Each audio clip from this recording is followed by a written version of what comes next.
नमस्कार दोस्तों, आप सुन रहे हैं सच्ची कहानियाँ रौनित के साथ। आइए अब चलते हैं आज की अनाउंसमेंट की ओर। कल की हमारी कहानी खजाना जन्नात और चेतावनी पे पहला कमेंट एस निज़ामी खिज़ार जी ने किया था। खिज़ार जी को इसके लिए बहुत बहुत धन्यवाद। आइए अब चलते हैं आज की कहानी की ओर। मेरा नाम अंकिता है। आज तो मैं एक शादीशुदा महिला हूँ, लेकिन आज से 3-4 साल पहले जब मैं कुंवारी थी, मेरी शादी नहीं हुई थी और उस वक्त मेरा कोई बॉयफ्रेंड भी नहीं था। देखा जाए तो हमेशा से ही मेरा कोई बॉयफ्रेंड नहीं था। मैं गर्ल्स कॉलेज में पढ़ी, गर्ल्स स्कूल में गई, इसीलिए कभी लड़कों से कोई खास इंटरेक्शन भी नहीं हुआ। उस वक्त देखने में भी मैं कोई खास नहीं थी। मेरा रंग ब्रिटिश था और मेरे आंखों पे चश्मे भी लगे हुए थे और साथ ही साथ कोई खास तैयार और सजने संवरने का आइडिया भी नहीं हुआ करता था। हालांकि मैं ब्यूटी पार्लर वगैरह जाती थी। मेरी मम्मी ही मुझे कहती थी कि जाके कुछ तैयार वगैरह हुआ कर, क्योंकि बाकी रिलेटिव्स के सारे बच्चे और बेटियां अच्छे से तैयार होना, आईब्रो बनवाना और साथ ही साथ ब्यूटी पार्लर जाके फेशियल वगैरह भी और बहुत कुछ कुछ करवाते रहती थीं। तो मेरी मम्मी को भी ये लगता था कि मेरी बेटी को भी तैयार होकर रहना चाहिए।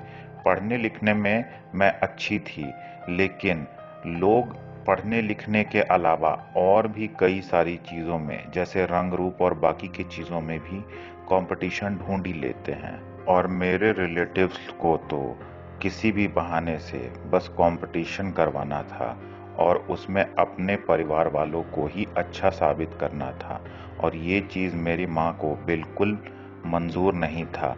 इसीलिए मुझे वो पढ़ाई लिखाई के साथ साथ अच्छे से तैयार होकर भी रहने के लिए प्रोत्साहित करती थी।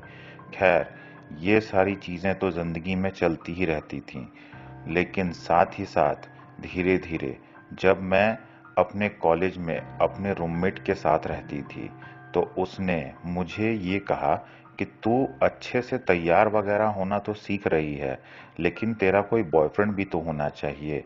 क्योंकि उसने मुझे एक दो लोगों का एग्जाम्पल दिया जिनकी शादी उनके बॉयफ्रेंड से ही हो गई। इसका मतलब ये था कि अगर किसी लड़के को पहले से आप अच्छे से जान रहे हो और कोई अच्छा लड़का आपका बॉयफ्रेंड बन गया हो या दोस्त बन गया हो, तो उसके साथ फैमिली वाले भी खुशी खुशी शादी करवा दिया करते हैं। तो इसमें कोई बुराई तो नहीं। किसी पूरी तरीके से अननोन इंसान से शादी करने से अच्छा यही होता है कि इंसान पहले एक दूसरे को जान ले। और मैं भी कोई पुराने ख्यालों वाली तो थी नहीं। मुझे भी यही लगता था कि एक दिन शादी तो करनी ही है, तो क्यों ना कोई ऐसा इंसान हो जो पहले से जाना पहचाना हो और नेचर से भी अच्छा हो। क्योंकि शादी के वक्त मुंह दिखाई के समय 2-4 मिनट या 2-4 घंटों में किसी को पूरी तरीके से जानना करीब करीब नामुमकिन सी बात होती है।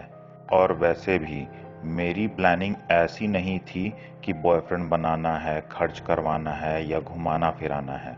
मेरी प्लानिंग सिर्फ ये थी कि अगर कोई अच्छा लड़का पसंद आ जाता है और वो भी मुझे पसंद कर लेता है, तो कोई बुराई नहीं अपने घर में बताने में। क्योंकि मेरे घर वाले इस चीज़ को लेके काफ़ी खुले विचारों वाले थे। उनका कहना यही था कि अगर तुम्हें कोई अच्छा कमाने वाला, अच्छे घर का कोई अच्छा लड़का अगर पसंद आ जाता है, तो हम तुम्हारी शादी उसी से करवा देंगे। इसीलिए अपने दोस्त की बात को सुनते हुए मैंने हैपन और टिंडर पे अपना एक एक अकाउंट बना लिया। पहले तो मैं अपने कॉलेज में ज़्यादा बिजी रहती थी, इसीलिए मुझे अकाउंट बनाने के बाद भी इतना टाइम नहीं मिलता था कि मैं उस पे अच्छे से ध्यान दे सकूं। लेकिन धीरे धीरे मुझे हैपन पे रिक्वेस्ट आने लगे और मैंने उस पे गौर भी करना शुरू कर दिया। और मुझसे ज़्यादा तो मेरी रूममेट इसके लिए व्याकुल रहती थी, क्योंकि उसे इन सारी चीज़ों में बहुत मज़ा आता था और वो ये सब पहले से कर रही थी। इसीलिए वो हमेशा चेक करती थी, मुझे बताती थी किसे रिजेक्ट करना है, किसे एक्सेप्ट करना है, ये सब वही हैंडल करती थी। करीब करीब इन सारी चीज़ों में 1 महीना गुजर जाने के बाद भी जब हैपन से हमें कोई खास लड़का नहीं मिला, तो फिर मेरे दोस्त ने पूरा फोकस टिंडर पे कर दिया और टिंडर पे हमें कई सारे ऐसे लड़के मिले जिनकी प्रोफाइल पिक और बाकी के डिटेल्स काफ़ी अच्छे थे। उन्हीं में से एक लड़के को मेरी दोस्त ने सेलेक्ट भी कर लिया और उसने वीकेंड पे उसके साथ मेरी मीटिंग भी फिक्स कर दी। उसने मुझे जब ये बात बताई तो मुझे बहुत आश्चर्य हुआ कि जिससे ना ही मैंने चैट की, ना ही कोई इंटरेक्शन हुआ, उसके साथ डायरेक्ट कैसे डेट पे जा सकते हैं। लेकिन उसने फिर मुझे उसके साथ किए गए सारे चैट्स दिखाए और उसमें उसने अपने बारे में बहुत कुछ बताया था, जिसे पढ़ पढ़ कर मेरी दोस्त ने मुझे सब कुछ बताया और मुझे कहा कि ये सारे डिटेल्स याद रख ले, क्योंकि उसे नहीं पता चलना चाहिए कि तेरे बिहाफ पे मैं चैट करती हूँ, क्योंकि ये सारी चीज़ें उसके हिसाब से तू ही कर रही है। हालांकि मैं इस डेट पे जाने के लिए मेंटल तौर पे तैयार नहीं थी, लेकिन मेरे दोस्त के बहुत पुश करने के बाद मैंने हामी भर दी और अब सिर्फ 1-2 दिन ही बचा था वीकेंड में। इसीलिए मैंने सारे डिटेल्स को अच्छे से याद करना शुरू कर दिया और साथ ही साथ मुझे ये भी याद करना था कि मेरे दोस्त ने रिप्लाई में मेरे बारे में क्या-क्या बताया है, क्योंकि अगर कुछ भी मैच नहीं करता तो उसे शक हो सकता था। तो हमने एग्ज़ाम की तरह इस चीज़ की तैयारी की और काफ़ी तैयारी के बाद मैं ब्यूटी पार्लर वगैरह जाकर अच्छे से तैयार हुई और उसके बाद उस दिन पे पूरी तरीके से रेडी होकर जहाँ उसने बताया था उस जगह उससे मिलने गई। जब मैंने उसे सामने से देखा तो वो अपने पिक से भी ज़्यादा अच्छा नज़र आ रहा था। हाइट, लुक्स और रंग और कपड़े, ड्रेसिंग का स्टाइल, हर चीज़ बहुत ही बेहतरीन था। मैंने ये सोचा कि मेरे जैसे एवरेज दिखने वाली लड़की को आखिर कोई ऐसा दिखने वाला लड़का पसंद ही क्यों करेगा। लेकिन उसने जैसे ही मुझे देखा, उसने मुझे पहचान लिया और उसने मुझे बहुत ही अच्छे से और रिस्पेक्ट के साथ आकर बैठने को कहा। मैं भी हिचकिचाते हुए उसके पास गई और जाकर चेयर पे बैठ गई। जब मैंने इधर-उधर नज़र घुमाया तो था तो वो एक रेस्टोरेंट, लेकिन पूरा रेस्टोरेंट खाली था। मैंने उससे पूछा कि ये रेस्टोरेंट खाली क्यों है? तो उसने मुझे बताया कि आज के लिए मैंने ये पूरा रेस्टोरेंट बुक किया हुआ है। मैंने सोचा कि ये एक अननोन लड़की से मिलने के लिए अगर पूरा रेस्टोरेंट बुक कर सकता है, तो फिर ये क्या ही होगा। ये सारी बातें मेरे दिमाग में साइड बाय साइड चल रही थीं, लेकिन जब उसने बात करना शुरू किया, तो उसका स्टाइल, उसका पैसा और बाकी की चीज़ें धरी की धरी रह गईं, क्योंकि उसके बात करने का तरीका तो इन सारी चीज़ों से भी बेहतरीन था। उसके बात करने में रिस्पेक्ट और इज्जत साफ-साफ झलक रहे थे। वो फीमेल्स के साथ बहुत पोलाइट होकर और रिस्पेक्ट के साथ बात करता था, क्योंकि कोई इंसान सिर्फ एक डेट के लिए अपने पूरे नेचर को नहीं बदल सकता। कहीं न कहीं कोई न कोई झलक दिख ही जाती है और कोई भी चीज़ ऑर्डर किए बिना डायरेक्ट हमारे टेबल पे सब कुछ खुद ब खुद आते जा रहा था। मुझे लगा कि इसे कैसे पता कि मुझे क्या पसंद आएगा खाने के लिए और क्या नहीं। लेकिन कहीं न कहीं शायद वो शक्ल देख कर के लोगों का टेस्ट बताने वालों में से था। इसीलिए मेरे पसंद की सारी चीज़ें अब टेबल पर पूरी तरीके से सजी हुई थीं। मुझे ये नहीं समझ में आ रहा था कि कोई इंसान इतना पोलाइट, इतना अच्छा, देखने में इतना अच्छा और साथ ही साथ इसे ये भी पता चल जाता है कि किसे क्या चाहिए, सामने वाले को किस चीज़ की ज़रूरत है, ये तो मैंने कहानियों में भी नहीं सुना है। खैर, उससे बात करने के बाद मुझे बहुत अच्छा लगा। लेकिन मैंने उससे अपने लुक्स के बारे में कहा कि मेरे जैसी दिखने वाली लड़की के साथ आपने डेट के लिए हामी क्यों भरी? कहीं ऐसा तो नहीं कि आप कोई प्ले बॉय हैं, क्योंकि इतनी सारी जानकारियां किसी प्ले बॉय के पास ही तो हो सकती हैं। इस बात पे उसने हल्के से मुस्कुराते हुए कहा, कि क्या ऐसा है कि सिर्फ कोई प्ले बॉय ही जानकार हो सकता है? ऐसा भी तो हो सकता है कि मुझे लड़कियों की साइकोलॉजी के बारे में पता हो, क्योंकि आपको पता नहीं, मैं एक साइकोलॉजी का अच्छा खासा प्रोफेसर हूँ। इसीलिए मुझे पता है कि साइकोलॉजी किसकी कैसी काम करती है। लोगों को पढ़ना और रीड करना ही मेरा काम है। अब मुझे ये बात अच्छे से समझ में आ रही थी कि उसने मुझे देखते के साथ कैसे रीड कर लिया, क्योंकि यही तो उसका काम था। साइकोलॉजी और कुछ नहीं, बस आपके ही दिमाग को आपके जाने बिना पढ़ने की कला है, और ये कला वो बखूबी जान रहा था। फिर जब बात आगे बढ़ी तो मैंने उससे कहा कि कहीं आप ऐसा तो नहीं समझ रहे कि मैं इन सारे डेटों पे अक्सर आती जाती हूँ।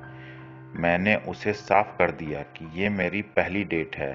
तब उसने मुझे बीच में ही रोकते हुए माफ़ी मांगते हुए कहा कि मैं आपको बीच में रोकने के लिए माफ़ी चाहता हूँ, लेकिन सबसे पहली बात ये आप समझ लीजिए कि अगर आपको अपने लिए जीवन साथी चुनना है तो आपको पूरा हक है कि आप कई लोगों को मिलिए, बातें कीजिए, उसके बाद जीवन साथी चुनिए।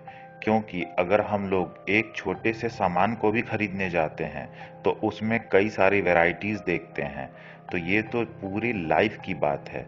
तो ये कोई बहुत बड़ी बात नहीं है कि अगर आप इससे पहले भी डेट पे जा चुकी हो तो।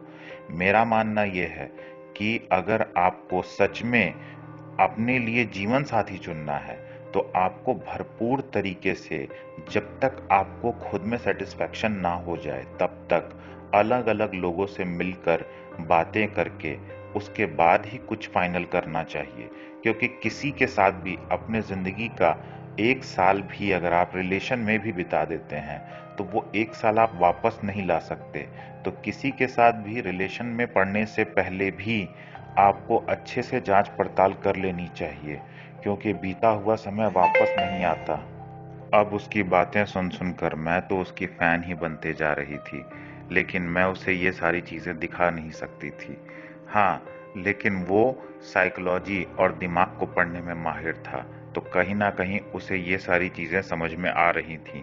उसी ने मुझे ये सलाह दी कि मुझसे मिलने के बाद आप डेटिंग रोकिएगा नहीं, क्योंकि ये आपकी पहली डेट थी। आप और कुछ लोगों से मिलिए। मिलने के बाद आपको अगर उन सभी लोगों में सबसे बेस्ट मैं लगता हूँ, तभी आप आगे मुझसे दोस्ती कीजिए, नहीं तो बात यहीं ख़त्म कर दीजिएगा। हो सकता है मुझसे भी बहुत अच्छे लोग आपसे मिलें, ये भी हो सकता है कि मुझसे कुछ खराब लोग भी आपसे मिलें, लेकिन लोगों से मिलने से ही इंसान का दिमाग खुलता है, दुनियादारी के बारे में जानकारी मिलती है। घर में बैठे-बैठे अगर इंसान दुनियादारी सीख सकता, तब तो हर इंसान दुनियादारी को अच्छे से जानता होता। ये सारी बातें सुनकर मुझे काफ़ी अच्छा लगा, क्योंकि वो किसी को भी यूं ही जज नहीं करता था। और उसकी बातें सुनकर मुझे भी ये बात कहीं ना कहीं सही लगी कि हाँ, एक जगह पे रुकने का मतलब नहीं बनता। अगर इससे भी कोई बेहतर और अच्छा इंसान मिलता है तो रिलेशन में जाना ज़रूरी नहीं, लेकिन दोस्ती यारी तो सबसे रखी ही जा सकती है। हो सकता है फ्यूचर में कोई काम ही आ जाए, या फिर कुछ सिखा के ही चला जाए, क्योंकि उसका ये भी कहना था कि जीवन में आने वाला हर इंसान एक टीचर की तरह होता है। वो आपको कुछ ना कुछ ज़रूर सिखा जाता है। यहाँ तक कि जो इंसान आपको धोखा दे दे, वो भी आपको भरोसा करना और ना करने के बीच की पतली लकीर के बारे में ज़रूर सिखा जाता है। अब धीरे-धीरे मुझे लगने लगा था कि जैसे कि मैं किसी डेट पे नहीं, किसी बहुत बड़े ज्ञानी से मिलने आई हूँ। उसने मुझे एक ही डेट में जीवन के कई सारे सार सिखा दिए थे, जिससे कि अब मैं ओत-प्रोत हो चुकी थी। अब मुझे लग रहा था कि जैसे मैंने तो अपने लाइफ को जिया ही नहीं, मैंने अपनी ज़िंदगी में कुछ देखा ही नहीं। अब मुझे भी ये ललक जाग उठी थी कि हाँ, मुझे भी जानना है कि दुनिया में किस-किस तरीके के लोग होते हैं, और उसकी भी सलाह यही थी, मेरी दोस्त भी यही कहती है। तो क्यों ना अब इस बात को थोड़ा और आगे बढ़ाया जाए।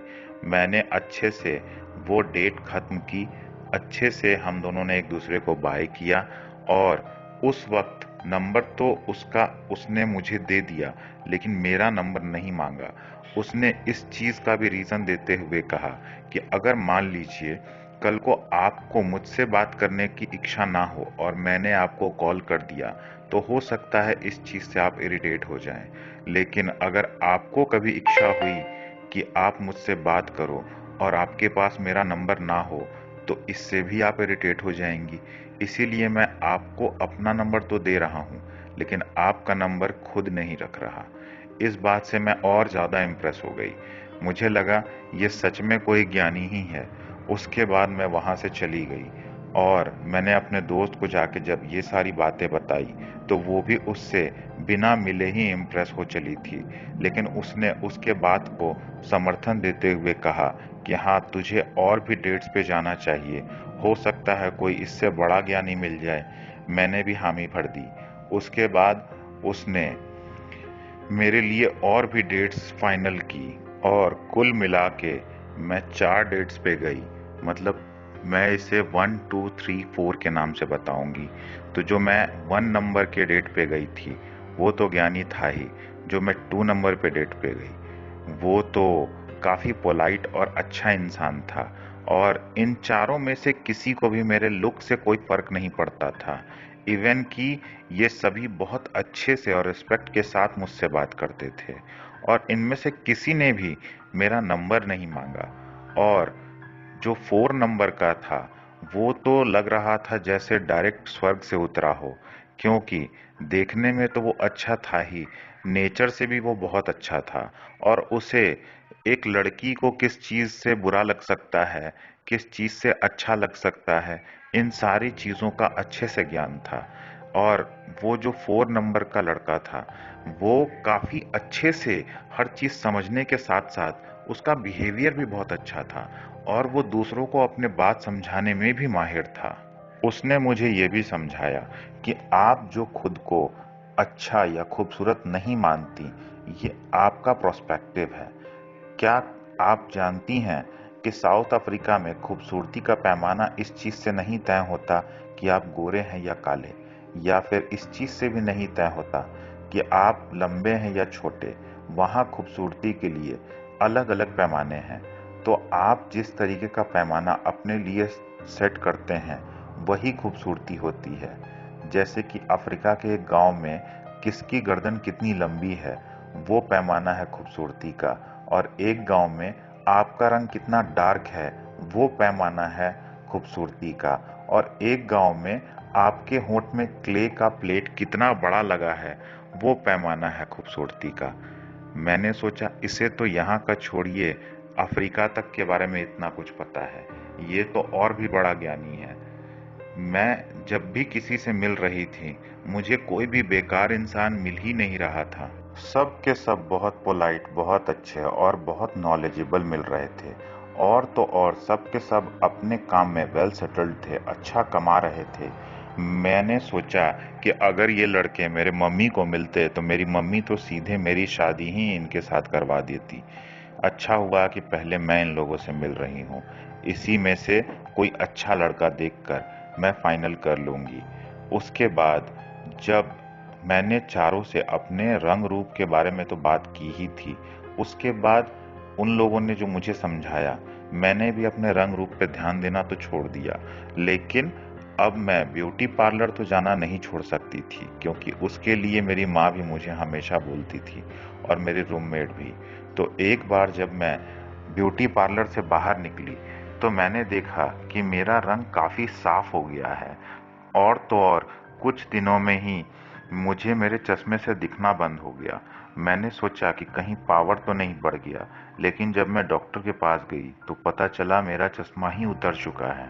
इस 1 महीने के दौरान बहुत कुछ हुआ, और 1 महीने तक मैंने उन चारों में से किसी से बात भी नहीं की। और मैं करीब करीब ये सारे चमत्कार होते हुए देखते देखते उन चारों के बारे में थोड़ा थोड़ा भूलने भी लगी थी। लेकिन धीरे धीरे जब मेरे अंदर बहुत ज्यादा बदलाव आने लगा, तो मेरी रूममेट और मेरे फैमिली वाले भी इस चीज को लेके बहुत आश्चर्य में आ गए, क्योंकि किसी का भी बेसिक कलर चेंज नहीं होता। लेकिन अब मेरा बेसिक कलर फेयर था, साथ ही साथ मेरा इतने सालों से लगा हुआ चश्मा उतर चुका था।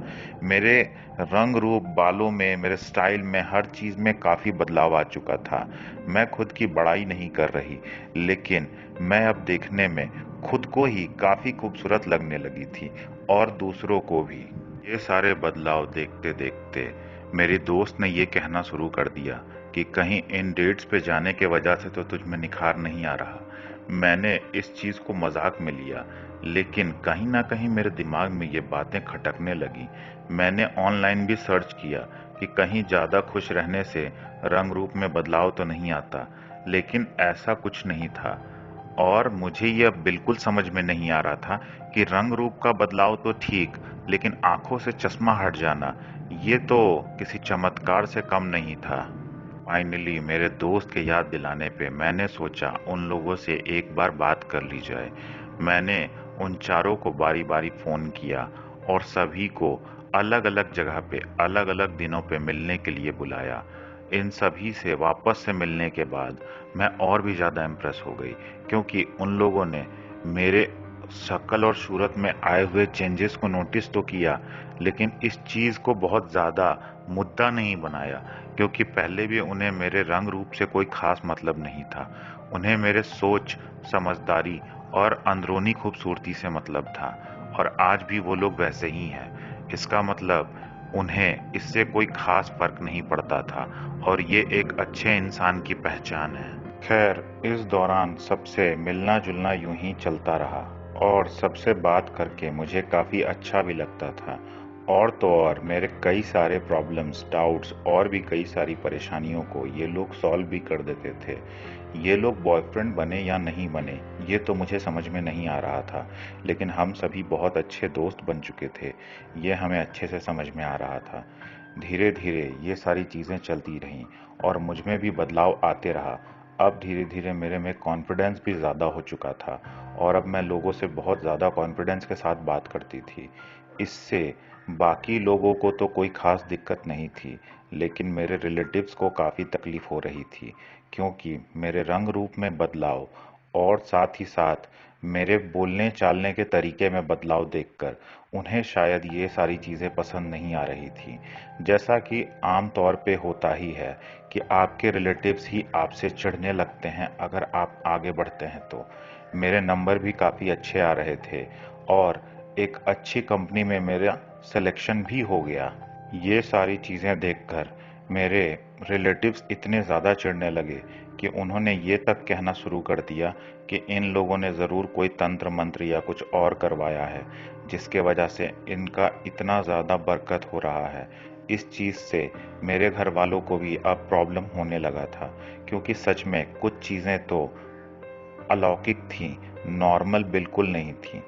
इसीलिए मेरे घर वालों ने भी इसके बारे में जांच पड़ताल करवाने का फैसला किया। मेरे लाख मना करने पे कि हाँ, सब कुछ ठीक है और जो भी बदलाव हुआ है वो तो अच्छा ही है, उसके बाद मेरे घर वालों ने मेरी एक ना सुनी और मेरी मम्मी ने फिर मुझे बताना शुरू किया कि बेटा, जब तू सोती है तो तू अजीब अजीब सी बातें करती है, जो कि तुझे उठने पे बिल्कुल पता नहीं रहता। और तो और तुझे याद होगा कि मैं रोज कुछ ना कुछ काम तुझे देती थी। कभी बिस्तर ठीक करने को कहती थी, कभी कमरे को साफ करने के लिए कहती थी, और कुछ ना कुछ रोज। लेकिन आजकल क्या मैं कहती हूँ? मैंने सोचा और इसका जवाब दिया, नहीं, आजकल नहीं कहती हो। लेकिन बिस्तर तो खुद ब खुद साफ रहता है, मुझे तो लगता था कि वो बिस्तर तुम साफ करती हो, सब्जी तुम काट देती हो, घर के बाकी काम तुम कर देती हो। फिर मेरे मम्मी ने जो बताया वो सुन के मुझे बहुत अजीब लगा। मेरी मम्मी ने कहा, नहीं, मैं कोई काम नहीं करती, जो भी काम तुझे सौंपा जाता है वो काम खुद ब खुद हो जाता है। जब थोड़ी देर बाद मैं आकर देखती हूँ तो मुझे वो काम कंप्लीट मिलता है। मैंने इसीलिए दो चार बार तुझसे पूछा भी कि क्या ये चीज़ तूने की है, तूने साफ मना कर दिया। पहले मुझे लगा कि तू मजाक कर रही है, लेकिन एक बार तू कमरे से बाहर निकल के घर से बाहर चली गई, उसके बाद भी वो काम कंप्लीट हो गया। तब मुझे अजीब लगने लगा और मुझे ये समझते देर ना लगी कि इसके पीछे सच में कुछ तो अलौकिक है, और इसीलिए हम तुझे एक पंडित जी के पास ले जाना चाहते हैं, क्योंकि मुझे ये शक है कि कहीं ऐसा तो नहीं कि सच में कोई अलौकिक ताकत तेरी मदद कर रही है। ये सारी बातें मेरे सिर के ऊपर से जा रही थीं, क्योंकि मेरे ज़िंदगी में जो बदलाव आए थे, उनसे मैं बहुत खुश थी। लेकिन ये सारी चीज़ें मेरे पीठ पीछे हो रही थीं, इसका तो मुझे अंदाज़ा तक नहीं था। उसके बाद माँ की बात सुनते हुए मैंने भी यही सोचा कि हाँ, पंडित जी के पास जाने से कुछ बुरा तो होगा नहीं, तो एक बार जाके देख ही लेते हैं। फिर जब हम लोग पंडित जी के पास गए और मम्मी ने उन्हें थोड़ी बहुत ही बातें बताई, पंडित जी ने थोड़ा जांच पड़ताल किया, मेरे ऊपर से भी कुछ कुछ चीजें घुमाई, कुछ पानी के अंदर मेरे अक्स को देखकर फिर बताना शुरू किया कि इसके पीछे एक प्रेत आत्मा है, एक लड़के की प्रेत आत्मा, जो कि इसे बहुत पसंद करती है और इसके सारे काम वही प्रेत आत्मा कर दिया करती है। और वो प्रेत आत्मा बहुत पहले से इसे नहीं जानती, अभी कुछ ही महीनों पहले इन दोनों की पहचान हुई थी और ये उसे एक आम इंसान समझ के उससे मिलती जुलती है। ये सारी बातें सुनकर मुझे ये समझते देर न लगी कि ये बातें उन चारों में से किसी एक की कर रहे हैं, लेकिन उन चारों में से वो प्रेत आत्मा कौन थी, ये समझना बहुत मुश्किल था। उसके बाद पंडित जी ने साफ साफ शब्दों में बताना शुरू किया कि हाँ, तू जो मन में सोच रही है वो सही है। मुझे ये अजीब लगा कि पंडित जी को कैसे पता कि मैं मन में क्या सोच रही हूँ। खैर, मुझे ये समझ में आ चुका था कि ये कोई मामूली पंडित नहीं, इन्हें सारा चीज़ों का ज्ञान है। उसके बाद पंडित जी ने कहा, जिन चारों से तू मिलती है उन्हीं में से कोई एक है जो कि एक प्रेत आत्मा है, लेकिन अच्छी प्रेत आत्मा। वो तुझे कोई नुकसान नहीं पहुंचाना चाहती, लेकिन तेरी मदद करना चाहती है। क्या तुम्हारे रंग रूप में भी कोई बदलाव आया है कुछ दिनों के अंदर? मैंने हाँ में सर हिला दिया। पंडित जी ने कहा, तुम अपने लुक्स को लेकर, अपने बाहरी आवरण को लेकर क्या बहुत परेशान रहती थी और तुमने कभी उससे इस बारे में डिस्कशन किया था? मैंने सोचा और जवाब दिया कि मैंने तो उन चारों से इस बारे में बात की थी। फिर पंडित जी ने कहा, हाँ, इसी चीज को लेकर उसने तुम में बदलाव कर दिए, क्योंकि तुम खुद को ही पसंद नहीं करती थी और ये चीज उसे भी पसंद नहीं आती थी। वो चाहता था कि तुम खुद को पसंद करो, इसीलिए उसने तुम्हारे बाहरी रूप रंग में बदलाव किए, साथ ही साथ तुम्हें कॉन्फिडेंस भी बढ़ा दिया। वो नहीं चाहता था कि तुम्हें किसी चीज के लिए कोई मेहनत या काम करना पड़े, इसीलिए वो तुम्हारे काम को भी कर दिया करता है। और वो ये भी नहीं चाहता कि तुम्हें ये भी पता चले कि वो प्रेत आत्मा है, इसीलिए वो तुमसे एक आम इंसान की तरह मिलता है। क्या तुम्हें ये याद है कि चारों में से कौन ऐसा इंसान है जो हमेशा अकेले में तुमसे मिलता है, जो कभी किसी भीड़ भाड़ वाले इलाके में तुमसे नहीं मिलता? मैंने जब ध्यान से सोचा तो पता चला कि चारों के चारों तो मुझे अकेले में ही मिलते हैं, लेकिन उन चारों में से आत्मा कोई हो सकता है, ये तो मेरे समझ के बाहर था। क्योंकि कोई आत्मा किसी इंसान के साथ इस तरीके से बैठे, बातें करे और इस तरीके से घुले मिले, ये तो बहुत अजीब था। क्या टिंडर से मेरे पीछे कोई आत्मा पड़ चुका है? ये और भी अजीब था। उसके बाद मैंने जब पंडित जी को सारी चीजें बताना शुरू किया, तो पंडित जी ने कहा, अगर तुम चाहो तो उन लोगों से मिलना बंद कर दो। हाँ, हालांकि ये आत्मा तुम्हारा कभी बुरा नहीं करेगी, लेकिन ये आत्मा तुम्हारा पीछा नहीं छोड़ेगी। लेकिन अगर तुम्हें तब भी पता करना है कि उन चारों में से कौन आत्मा है, तो एक काम करो, मैं तुम्हें एक अभिमंत्रित नींबू देता हूँ। तुम बारी बारी चारों से मिलो और इस नींबू को अपने हाथ में दबाए रखना। जिस इंसान से मिलने के बाद इस नींबू का रंग लाल हो जाए, वही वो आत्मा है। मैंने ऐसा ही किया। मैंने पंडित जी से वो नींबू ले लिया। मुझे इससे कोई दिक्कत तो नहीं थी, क्योंकि वो लोग मुझे कोई नुकसान तो नहीं पहुंचा रहे थे, लेकिन मेरे लिए पता नहीं क्यों ये जानना बहुत जरूरी था कि उन चारों में से आत्मा कौन है। फिर मैंने उस नींबू के साथ उन चारों से मिलने का फैसला किया और बारी बारी से चारों को फोन किया। और सबसे पहले मैंने चौथे नंबर वाले लड़के को बुलाया। उससे मिलने के बाद नींबू का रंग नहीं बदला। फिर मैंने तीसरे नंबर वाले को बुलाया। उससे भी मिलने के बाद नींबू का रंग नहीं बदला। फिर मैंने दूसरे नंबर वाले को बुलाया। उसके बाद भी नहीं बदला। अब मुझे डर लगने लगा था कि क्या जो सबसे ज़्यादा मुझे मदद करता है और सबसे ज़्यादा मेरे मोराल को बूस्ट करने में मदद करता है, क्या वही आत्मा है? लेकिन चेक करना तो ज़रूरी था, क्योंकि इस बात पे तो मुझे विश्वास ही नहीं हो रहा था कि वो साइकोलॉजी वाला, वो आत्मा कैसे हो सकता है। वो तो इतना समझदार, इतना धैर्यवान, इतना अच्छा है। लेकिन जब वो आया और थोड़ी देर बाद मैंने अपने हाथ में रखे हुए नींबू को देखा, तो अब उस नींबू का कलर चेंज हो चुका था। वो पूरी तरीके से लाल हो चुका था। और ये सारी चीज़ें देखकर शायद मेरे शकल पे ये नज़र आने लगा कि मैं डर गई हूँ। उसने इस चीज़ को भी भांप लिया था, क्योंकि इंसानों को पढ़ना उसे पहले भी आता था और शायद मरने के बाद भी। उसने मुझे कहा, तुम्हें पता चल चुका है ना कि मैं मर चुका हूँ? मैंने डरते हुए हाँ में सिर हिला दिया। उसने कहा, मुझसे डरो नहीं, मुझे तुम बहुत पसंद आई थी, लेकिन जब 1 महीने तक तुमने मुझे फ़ोन नहीं किया, उसी दौरान मैं एक दिन तुम्हारे बारे में सोचते हुए गाड़ी चला रहा था और मेरा एक्सीडेंट हो गया। एक्सीडेंट के बाद मैं मर गया।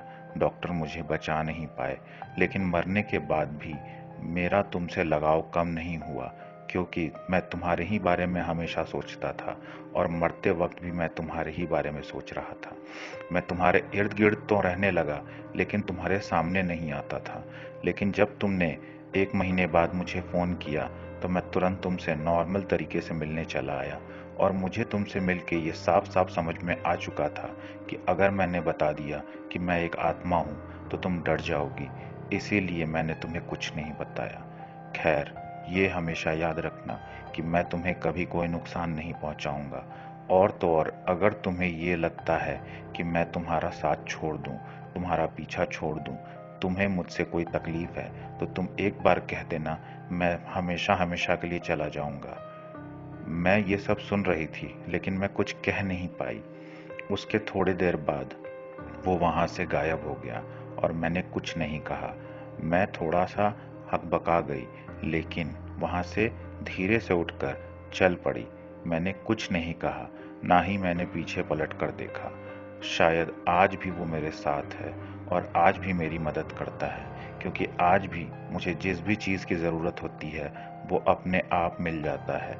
जिस भी काम को करना रहता है वो अपने आप हो जाता है। और आज भी मेरा निखार कम नहीं हुआ, बल्कि दिनों दिन बढ़ ही रहा है। आज मेरी शादी एक दूसरे लड़के से हुई है, और वो भी मुझे अपने रिलेटिव्स के थ्रू ही मिला था, क्योंकि उनके एक जान पहचान वाले ने एक फंक्शन में मुझे देखा और उसके बाद हमारी दोस्ती हो गई। उस दोस्ती के बाद हम लोग काफ़ी दिनों तक यूं ही बातचीत करते रहे। जब हम दोनों एक दूसरे को अच्छे से समझ गए, तब फिर हम दोनों की शादी तय कर दी गई। और आज मैं अपने हस्बैंड के साथ बहुत खुश हूँ। लेकिन आज भी शायद वो साइकोलॉजी वाला नंबर 1 हमेशा मेरे साथ रहता है। और ये बात मैंने अपने पति को भी बता रखी है। मेरे पति को भी इससे कोई तकलीफ नहीं, क्योंकि नुकसान तो वो किसी को भी पहुंचाता नहीं और कोई प्रॉब्लम भी क्रिएट नहीं करता। इसीलिए पता नहीं आपको मेरी बातें सच लगें या फसाना, लेकिन जो भी है यही है, और यही है मेरी सच्ची कहानी, टिंडर से एक आत्मा तक का सफ़र। खैर, आज की कहानी में बस इतना ही। ऐसी ही मनोरंजक कहानियों के लिए हमारे प्लेलिस्ट को ज़रूर विज़िट कीजिए। कल फिर मिलेंगे ऐसी ही एक अनोखी कहानी के साथ। तब तक के लिए साइनिंग ऑफ।